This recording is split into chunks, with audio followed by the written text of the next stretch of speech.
இலங்கையின் தற்போதைய கிரிக்கெட் நிலவரம் குறித்து இலங்கை கிரிக்கெட் அணியின் முன்னாள் தலைவர் அர்ஜுன ரணதுங்க கடும் அதிருப்தியையும் கவலையையும் வெளியிட்டுள்ளார்.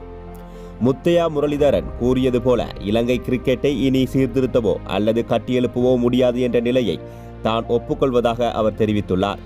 மொரட்டுவா புனித செபஸ்தியார் கல்லூரியில் நடைபெற்ற கிரிக்கெட் பயிற்சி முகாமில் கலந்து கொண்டு உரையாற்றும் போதே அவர் இதனை தெரிவித்தார்.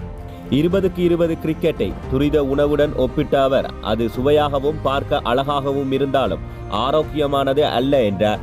அதே நேரம் டெஸ்ட் கிரிக்கெட் என்பது தாய் அன்புடன் சமைத்து பரிமாறும் சத்தான உணவை போன்றது என்றும் அதில்தான் நுணுக்கங்களை கற்றுக்கொள்ள முடியும் என்றும் குறிப்பிட்டார். 20-20 போட்டிகளில் விளையாடி மகிழ்ச்சி அடையலாமே தவிர சரியான நுணுக்கம் இல்லாவிட்டால் அதற்கு அப்பால் கிரிக்கெட்டில் பயணிக்க முடியாது என அவர் எச்சரித்தார். கிரிக்கெட் நிர்வாகத்தில் மேற்கொள்ளப்படும் மாற்றங்கள் மற்றும் குழுக்கள் அமைப்பது குறித்து விமர்சித்த அவர், இவை அனைத்தும் ஏமாற்று வேலைகள் என குற்றம் சாட்டினார். கிரிக்கெட் விளையாட தெரியாத சிலர் உடற்தகுதி மற்றும் ஜிம்முக்கு செல்வது மட்டுமே முக்கியம் என நினைக்கின்றார்கள். அழகாக உடலை வைத்திருப்பவர்களால் கிரிக்கெட் விளையாட முடிவதில்லை என அவர் தெரிவித்தார். இதேவேளை இலங்கையின் சிறந்த பயிற்றுவிப்பாளர்கள் வெளிநாடுகளில் பணிபுரிவதாகவும் ஆனால் இலங்கைக்கு பெருந்தொகை செலவில் தகுதியற்ற வெளிநாட்டு பயிற்றுவிப்பாளர்கள் அழைத்து வரப்படுவதாகவும் அவர் குற்றம் சுமத்தினார்.